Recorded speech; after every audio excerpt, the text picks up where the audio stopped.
So ma-order na guys ang trabaho sa akong papa guys. Akong ipakita sa inyo sa amo ng lugar guys.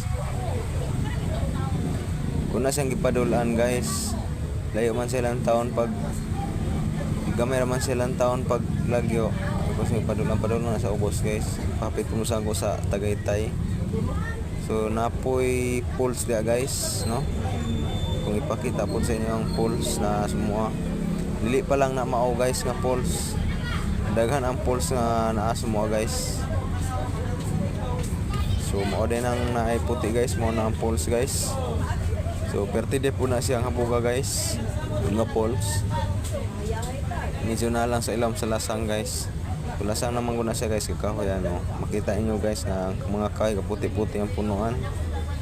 So ato po guys amo po to guys nang kalubinan guys. Then bali na mo na dia sa kawayanan guys. Anong Tagaytay po guys.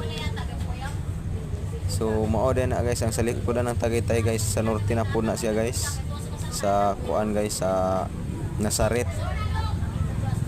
So kung manglaktod guys mo agi dito sa likod duol ra guys, pero kung diri mo agi sa Josepina guys perti pong layo ano.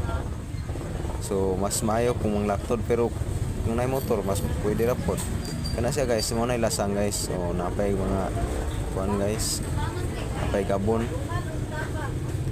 So mao de po to ang kampo dito sa amo guys, dapit guys no.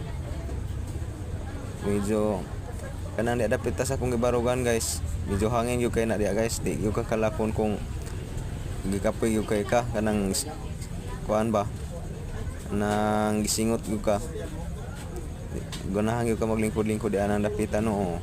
Awara ko naka ingan na akong attire guys kay tungod sa ka igang nako guys. Pag abot nako dra guys, ingan na lang ako attire guys tungod sa kaigang nako guys. So mao din ang dalan guys. Pakita po nako ninyo sa una guys ang among agianan pagpadulong mig eskwelahan guys.